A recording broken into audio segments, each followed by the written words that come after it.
Guys, I have a really special treat for you today. We're going to talk about a topic that may be blocking and stopping you from meeting women. Stay tuned.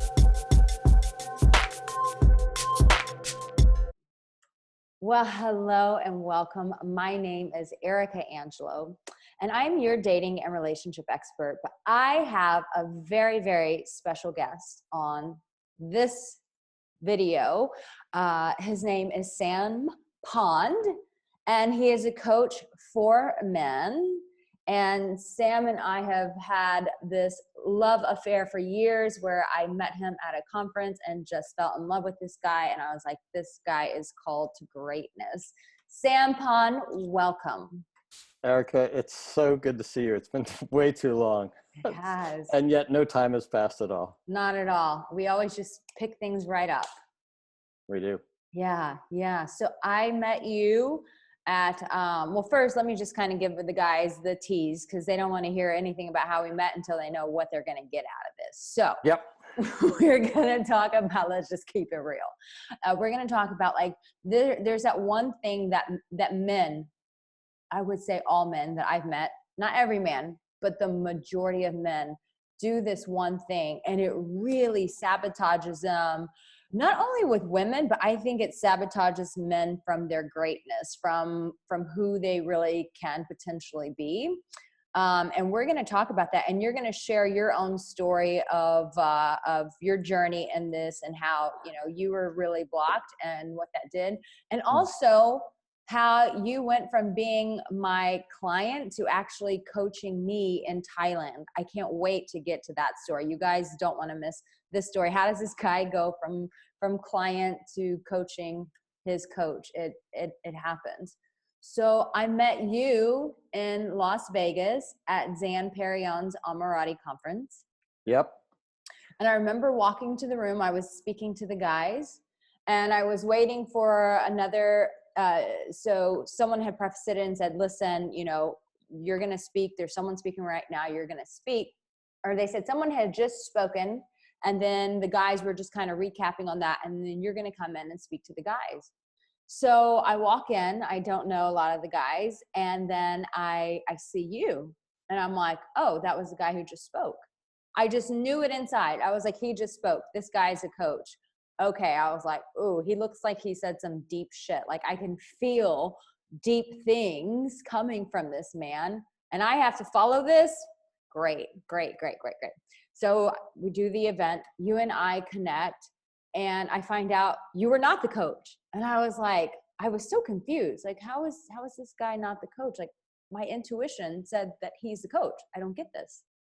So you and I start working together. What was it that Let me add to that story is that I'm sitting there. I feel like an absolute beginner. There's a time in my life when I was still lost and searching.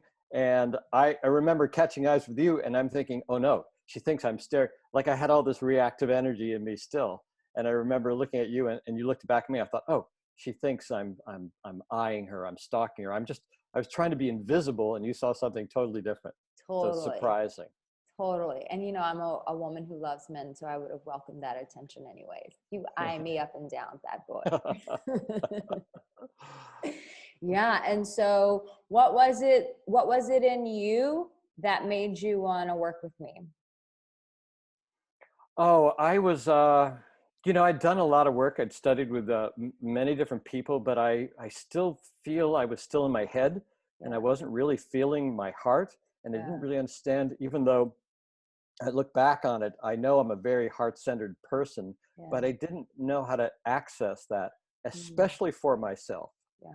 Especially, which is now turned into my expertise. Wow. Which is kind of funny. Wow. It was interesting because you always had access to that. I could feel that from you. It was like almost a cork needed to be popped off of that. Yeah. It's like the hose was kinked. Yeah. And I didn't know how to get access to it, especially towards myself or my belief in myself or honoring myself and my heart. I think a lot of men feel this. I think a lot of men feel like stuck inside, trapped.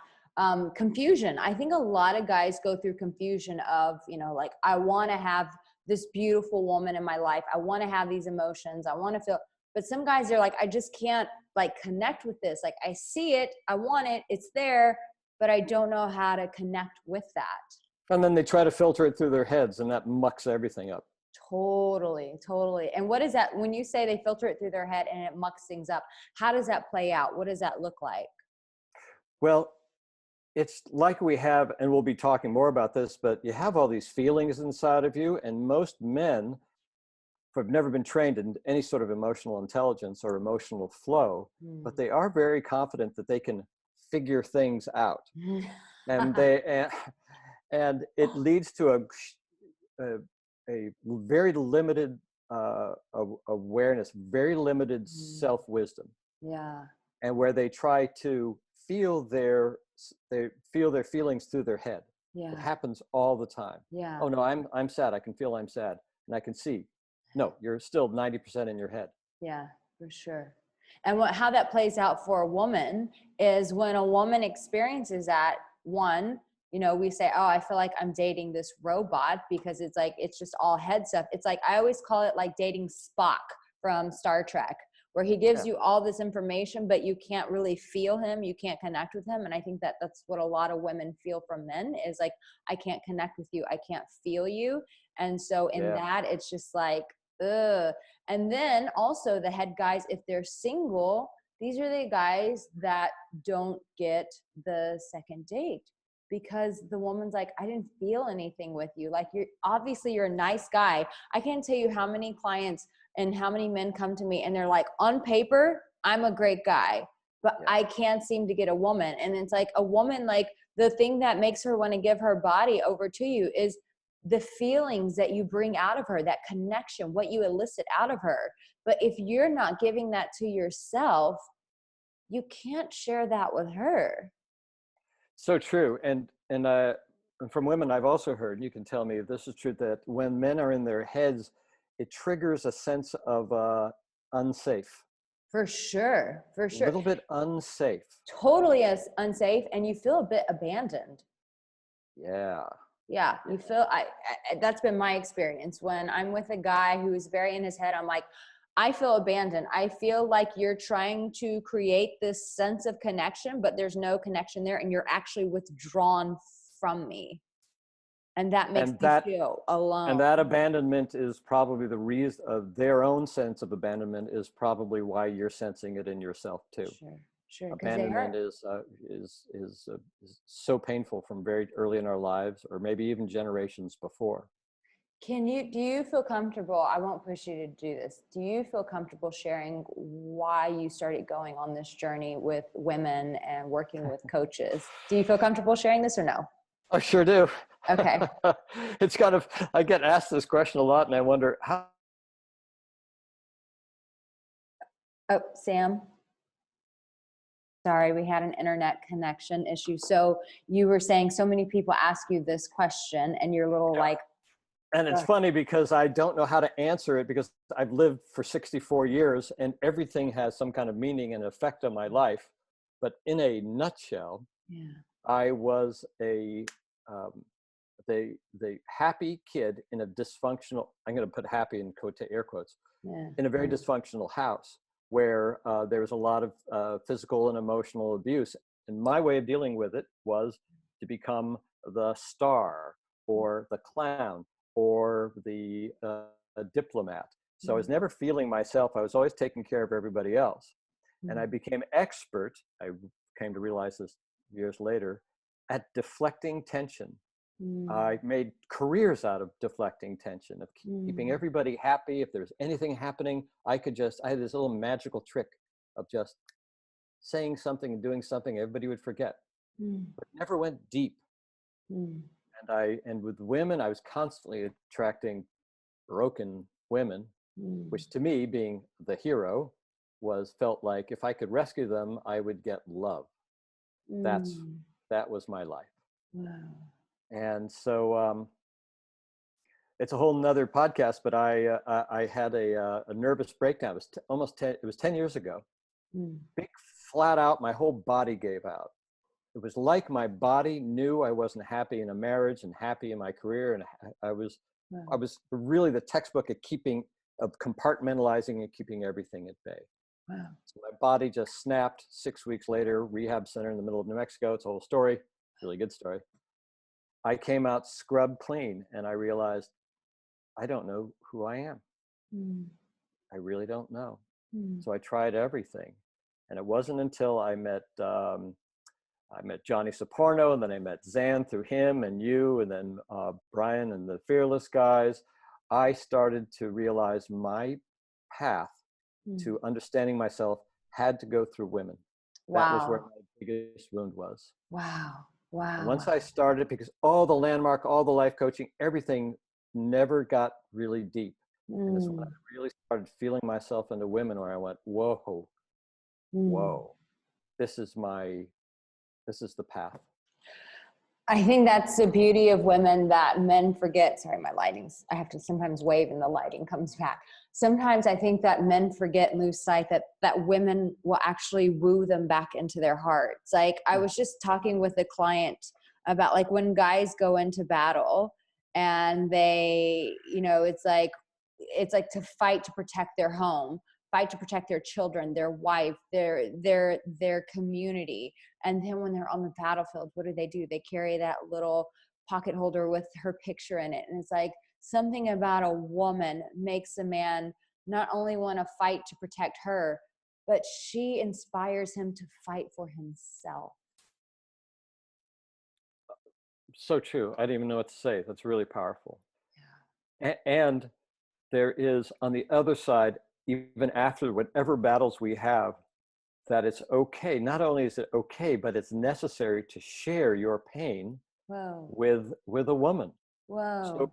she Talk can about this. Come on. she can do what she does, which is, Yes. it's the warrior in repose. It's the man came from the battlefield and just said, I need healing, and Yeah. that's what women can provide. Yeah, put your penis inside of me and let me heal you. Let me Absolutely. restore you. It's like, I think, men want to wait till they have their shit together and then like, oh, here I am. I want to be this nice present to a woman. But I'm like, you're missing on part of the essence of a woman. Our innate response to your brokenness is to want to nurture you, is to show you compassion, is to love on you. And what men do so many times is they go, no, I want to hide that. I want to fix that. And then I want to show up with you. And I'm like, you just missed out on intimacy. You just missed out on relationship. You just missed out on her. Erica, they don't even know they're doing it. And they don't know, they assume that by putting on this perfection wall, whatever it is, that like the men I work with, I ask them, have you ever told a woman, look, I wanted to talk to you, but I'm really nervous? And they say, they can't, that's weak. No, baby, vulnerability is strength. Yeah. And And it's so because sexy. every time I've said it, and men have experienced it, that woman will just open a little, just open and touch their arm and say, oh, you don't have to be nervous. Yeah. Because if the wall is solid, there's no kinks for the woman to feel into and find what her role is. If you're just, I'm complete, a woman goes, well, what do you need me for? Yeah. I don't get to roll my sleeves up and Yeah. get it. And I think it's a human thing. I mean, you also, gosh, I could talk to you forever because you're also a writer. And with any good story, like the hero needs to have kinks in his armor. Like this is probably a terrible example, but I love drug movies or shows. And I'm watching Narcos right now. And I watched the Narcos, the Mexican guy, the Mexico series. And I'm Mexican, so don't get offended. So I watched this guy and I'm like, I'm pulling for this drug trafficker to win. And I'm like, why? Why am I pulling for this guy to win and succeed? Because I see his vulnerability. I see him. So I'm like, why am I pulling for this guy? And it was his vulnerability. It was seeing him uncertain, seeing him question himself, seeing him push the envelope, hoping he didn't lose his life. Like, I know that may be a terrible example, but I think it's what makes us root for people is we don't want them to have it all together. We want to see their brokenness, which leads me to our next story, if it's okay with you, of me sharing my brokenness. Because as women, you guys think sometimes, not you, Sam, but you guys out there, you think I need something to preach with, so I'll use this little iPod, this converter. Before you start, I want to say one thing about the last thing, which Say it. is this vulnerability is so connective, and that men come up and think they have to put on this, especially older men. And you know what? I'd realized that I was talking, I totally forgot what I was going to say, so I want you to go on to your story. Oh, no. Okay. Well, No, I know what it is. There I it know what it goes. is. That if a man is feeling sad, that he's, now there's, well, let's go back to nervousness. You can approach a woman and just say, excuse me, there's two ways to do it. There's two ways to be. One is to make it her problem, or make it like you need help. Excuse me, I just really need that. I'm really, I'm sorry, you know, I'm bothering, I'm really nervous. That makes it her problem. Yeah. That makes it her responsibility. It's a neediness to it. Yeah. Man, when you walk up and you're feeling your back and you're there and just say, babe, I am nervous. I love that approach so much better. That first one, I was like cringing inside. I was like, oh my God, I hope he's not advising this. This feels terrible. Yeah. You can announce when you cry and you're back and you say, I'm Brandon, I'm crying and I'm a man, I can handle it. A woman's like, I'm going to ride your dick and I'm going to make you feel good. As That's funny that's how we manipulate you onto our dicks. Yes. No, I remember I had an ex-boyfriend, and he came home and he just got the snot beat out of him at work. And he just looked so defeated. And I was like, not my man. My man will not be defeated. And I ripped his clothes off and made powerful love to his body. And he went and told his friends, he was like, I had a really bad day, and Arica had just like screwed my brains out and like really gave it to me. And it was like, yeah, that's what I want to do for my man. That's what women want to do for their man. We want to restore our men. But if there's never that opportunity, then it's like being in a relationship with Spock. No one wants to fuck Spock. They want to fuck Captain Kirk. Yeah. Hiding is not sexy. It is not sexy. It's such a turn, and it's frustrating to a woman. It is frustrating. You want to piss a woman off? Fucking hide. Yeah. I'm telling you, it is the most frustrating thing ever. And it feels deceitful. It feels inauthentic.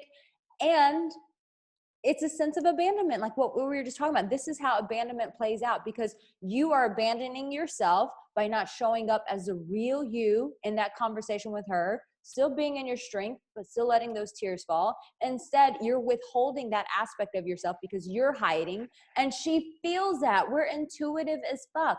We feel it. And so when you disappear like that, it's like, where'd my man go? Okay, I guess I'm here. I see a body, I hear a voice, but I'm here alone. And you've been through it too, where you say, where are you? And the guy goes, I'm here. I'm right here. Can't you see I'm here? You're not fucking there. You're not there. I don't feel you. Yeah.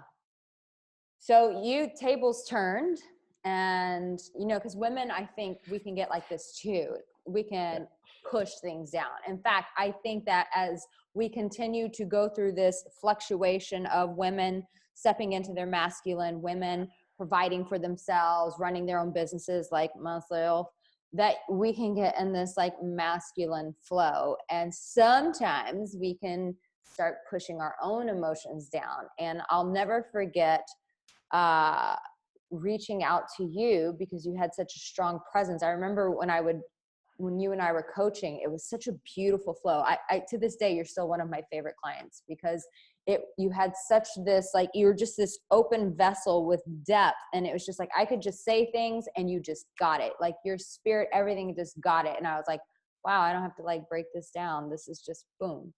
And so you had this space where you could hold, but there was also this groundedness with you. And so I remember reaching out to you. I was living in Thailand, and I did some videos about this, about like having anxiety there, but I don't know what happened, but I just broke. My mind just broke. It was just constantly racing.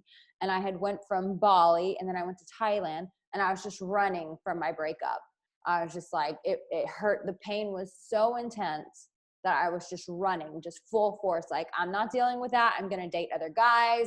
I'm going to go like be in beauty. I'm going to do whatever I can, but I'm not going to sit in this pain. Like, I gave myself like a little bit, and I was like, nope, not doing it. And man, pushing that down for so long, it just kind of, something broke. Kind of like with you, when you had to go to the rehab. For me, it was just, my mind just went, it went into like turbo drive, and it just felt like it was constantly on, and it was on fire, and it was like this engine that just kept revving and revving, and I couldn't make that fucker stop. And I remember reaching out to you, and you just kind of like guided me through this like channeled meditation of bringing me back to myself. And you said to me, Arica, quit trying to push the anxiety away. Just let it be. Just let it be. And I'll never forget, it was my first international retreat that I was leading. And I was like, how am I going to lead? How am I going to co-lead this retreat with my mind broken? How am I going to do this? And so I remember riding in a tuk-tuk on the way to this retreat. And I'm just like, and I could just feel vroom, vroom, vroom. And your words came back to me, Arica, just let it be. Let the anxiety. And I just surrendered in the back of a tuk-tuk, and I just surrendered. And I said, okay, anxiety, here you are. Do your thing. Do your thing. And when I kind of surrendered that, it was scary, because I'm like, well, what am I going to do? Like show up like with a foaming mouth to this thing? Like what could happen? I'm like, I don't know, but like forcing this thing and trying to push it down is not helping me. So I'm going to take Sam's advice, and I let it be. And I tell you what, learning to surrender to that has been a big mantra. And I think a lot of us right now are feeling waves of anxiety because there's uncertainty on the planet. And it's like, even if you aren't a huge empath, feeler, light worker, and you're just a dude on earth, you're going to feel the anxiety. We're all feeling it because there's so much unknown. There's so much uncertainty. And it's something that I still to this day carry. When I can feel like anxiety come up, it's just like, okay, here we go. Well, so it's really interesting that you're talking about this now, because there is so much anxiety in the air, and that anxiety is not really an emotion, although it's more of like a subset of fear in a way. Yeah. But it's like confusion. Confusion is like anxiety of the mind, and anxiety is confusion of the emotion. So it's like you got fear, you got sadness, you got fear, you got all this stuff rumbling around, and it's like this. It's static, right? It's just your world is in static. So especially with fear and confusion, is to let it be, and to watch the dust settle or the murky water settle, because there's nothing to do with it. There's nothing we can do about it. Yeah. Wow. That needs to settle on its own. And then you discover what's underneath. There might be, the anxiety might be, was something your body was creating so you didn't have to feel your sadness. Oh. You didn't really have to feel your fear. So there's something always in the middle of it. Oh. I'll just share a really personal story. This just happened to me the other night. So they closed the borders. So now I can't leave Bali right now. Yeah. And this was something I was processing for a week with Jeff. You've met Jeff. And I would just call Jeff in LA every day. Like, Jeff, I don't know if I should come back to the States. Should I stay? And I just kind of processed through that. And I made the decision. I made the choice. I'm going to stay in Bali. And then they closed the borders. And I don't like my choice being taken away from me. I know that's surprising. No, you don't. But I don't like that shit. No, you don't. No. And so I remember going to bed, and it happened. The racing of the mind. I mean, this just happened several nights ago. The racing of the mind. Boom, boom, boom. And I thought, oh shit, Thailand, part 2. Fuck no. And I remember what you said. And I said, okay, I'm going to let this be. What is this? What's this anxiety trying to share with me? And I thought, okay, I'm obviously feeling stuff from the collective. So let that settle. As you said, okay, let that be. Okay. Now, what about me? What's going on here? And it just came up, and it was just like, it triggered so many of my like childhood stuff, that feeling of feeling stuck, of feeling trapped, of feeling out of control. And I was like, and it just was not going to stop this anxiety. I put on meditations. I did everything I knew. And I said, God damn it, I'm going to be there for that little girl. And this is stuff that I tell my clients about, being there for your little boy, supporting that guy. And people are like, what are you talking about? But what that looked like was, I could feel all the childhood wounds of abandonment and abuse. And I was just like, I'm going to fucking be there for that little girl. I'm going to be the adult that was not around for her. And I just walked around my bedroom, Sam. And this is what sometimes it looks like. I started holding myself and I said, baby girl, you're okay. You're okay. Sweetheart, I'm right here. Do you see how powerful I am? Do you see this beautiful life I've created for you? You see how strong I am? I'm the woman that's taking care of you now. I'm the girl taking care of you. You're okay. Baby girl, I'm not going to let anything happen to you. You are my darling. No one is hurting you anymore. No one gets to touch you. No one gets to talk to you. No, no, no. You're safe. Oh my God, you're so safe. And I rubbed my tummy and I rubbed my back and I said, oh, I'm just so sorry to all those places that are scared inside of you right now, sweetie. It's okay. Yeah. And this time of slowing down is an opportunity for some of this stuff to just come up. And I've been doing healing since my 20s and I'm hitting 40 and this shit still keeps coming up. And I'm like, it's the layer of the onion. It's just another layer. It's and a I'm layer like, of the onion. Absolutely. It's and you just know what? nothing to be figured out. No, and Sam, I don't care if it takes me the rest of my life loving those layers and healing those layers. I am fucking worth it. I'm not on some race. Like, this is a journey. And if it takes me the rest of my life loving every single one of those layers of hurt, of abandonment, of fear, of trepidation, of being petrified, I'm going to love every single one of those places because I'm worth it. And I But think that's men need exactly to hear right. that. What you're saying is so great, because what I do in my practice, I help men welcome and release emotion. And because they don't know how to feel it, all they know is that they're tense or they're thinking. They don't know what they're thinking and feeling. And so once you drop them in, you say it's okay to feel what you're feeling.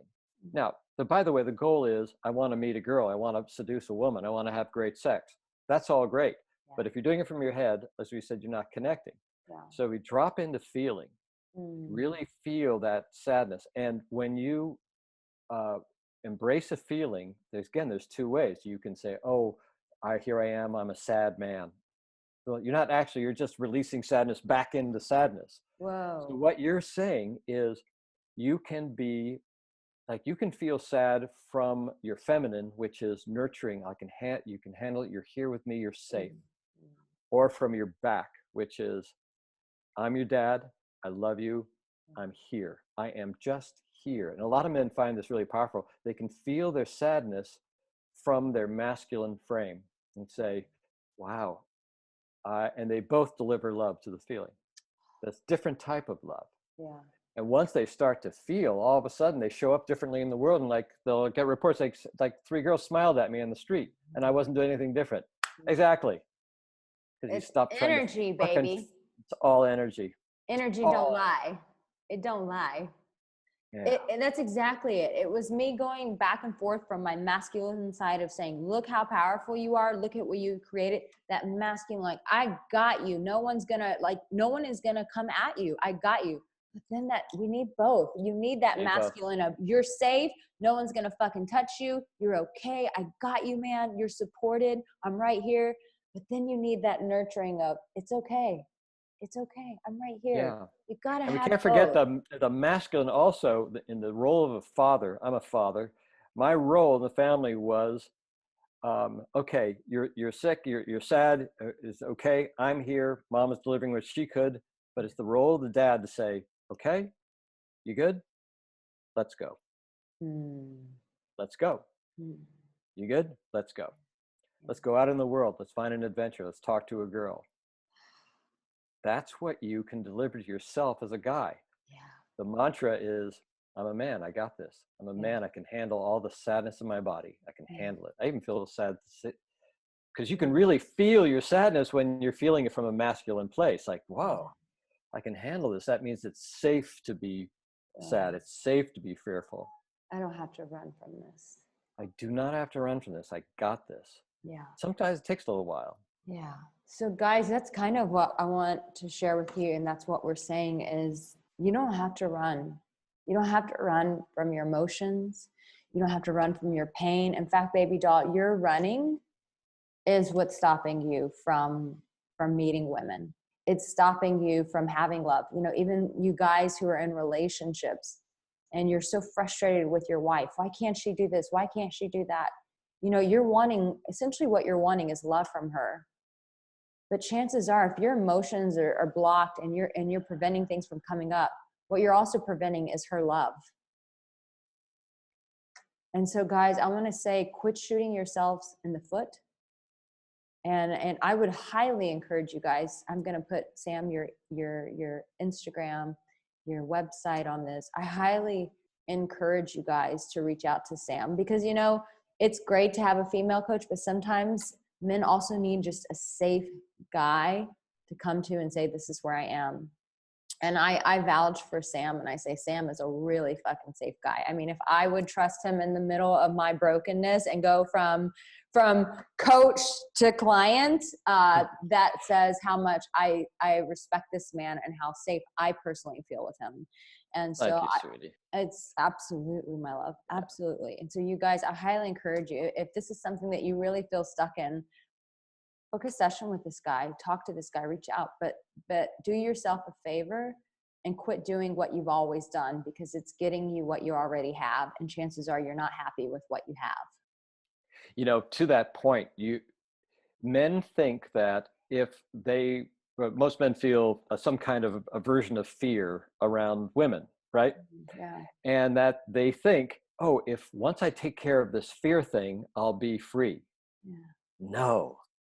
No, you can use your fear as your superpower, because without fear, you can't have courage. And it's like, wow, I feel that little bit of fear in me, and I'm going to step forward anyway. You've just proven something to yourself. Maybe it goes well, maybe it doesn't go well. My favorite moment as a coach, Arica, is when I'm walking with a guy and he's worked through a lot of stuff. Yeah. And now his fear, the terror barrier is a little softer. And I say, well, look, she's cute. Do you like her? And I could see the look on his face, and he goes, and he says, fuck it. And he walks. Boom. I call it the fuck it moment. Absolutely. It's one of the things, it thrills me when I see a man just break through that last bit of fear and move forward. Yeah. Yeah. And it's there for you. It's right there for you. Yeah. Or when he's sitting with his wife and they just keep going around and around, and he goes, fuck it, I'm going to tell her what's really going on inside of me. What do I have to lose? Fuck it. Fuck it. Yeah. Yeah. That's courage. Yeah. Fuck it is courage. Yeah. Yeah. You've chosen courage. You've stepped into choice. Absolutely. That is fucking masculine. Sampon, thank you so much for being here. I adore you. I'm so glad that you had the courage to go from the guy who was sitting in a conference and trusting me and saying, that's not your role in this life. That's not your role in this life. You have a voice. You have deep things to say. I didn't understand what the hell you were talking about when you started talking like that. Yeah. Come out of hiding. Come out of hiding, young man. Yeah. It's time to show up. Yeah. I love you. I love you too. Guys, go ahead. Sorry. No, I was going to say something nice. If I really would not be doing what I'm doing if you hadn't been in my life. Absolutely. And it's gave me a platform, and all of a sudden every week I get bigger, I grow stronger, I find more things, I'm more in alignment, and it's exciting life. I always said it is such an honor serving your heart, and it always will be, my dear. It always will be. I love you. I love you too. And you're a babe, so let's not forget that. And I'm hot. Let's just keep it real. Mwah. Guys, I love you. You have what it takes. Take the risk. Go out and have your fuck it moment. You take care. Bye, guys.